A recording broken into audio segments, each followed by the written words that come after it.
Bonjour tout le monde, je m'appelle Einstein. Je vais vous présenter le TPE2. Thibaut, Manon, Et Maxence.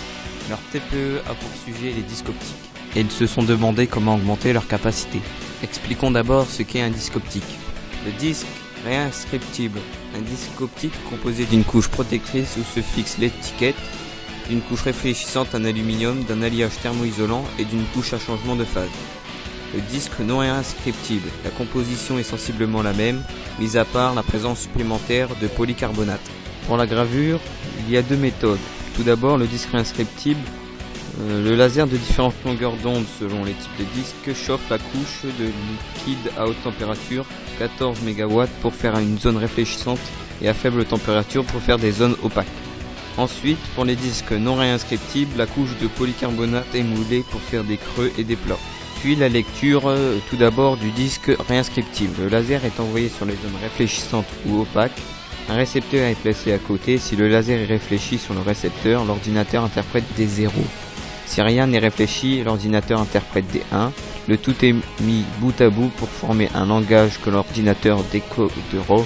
Ensuite, pour le disque non réinscriptible, le laser est envoyé sur le sillon. Quand le laser passe d'un creux à un plat, l'ordinateur interprète ça comme un 1, car il y a une baisse de la luminosité, sinon il interprète des 0. Tandis que l'effaçage ne peut s'opérer que sur les disques réinscriptibles, un laser à moyenne température cristallise la couche qui devient translucide. On peut donc réinscrire sur le disque. Comme vous avez pu le comprendre, il y a différents types de lasers. Plus la longueur d'onde du laser est petite, plus la tâche, après rétrécissement par lentille, est petite. Ainsi, on peut réduire la taille des sillons sans risquer d'en lire deux à la fois. Voici quelques expériences pour voir à quoi cela ressemble. Voici ce qu'on voit au microscope, ce sont des sillons avec des plats et des creux. Voici les taches de deux lasers, l'un rouge et l'autre vert. Voyez par vous-même, plus la longueur d'onde du laser est petite, plus la tâche est petite. Ainsi les Blu-ray ont plus de capacité car c'est un laser bleu. répondons maintenant à la problématique. Grâce à Thibaut, Manon, et Maxence et leur expérience, nous pouvons maintenant répondre à la problématique. Nous en avons conclu que pour augmenter la capacité des disques optiques, il faut soit augmenter leur diamètre ou réduire la taille du sillon pour pouvoir en mettre plus sur un même disque optique.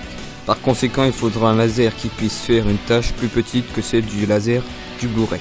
Pour pouvoir faire une tâche plus petite que le Blu-ray, il faudra un laser ultraviolet avec un récepteur pour le rayon ultraviolet.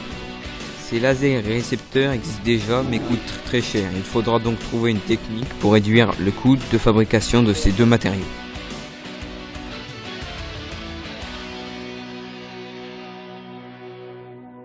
Powered by Video.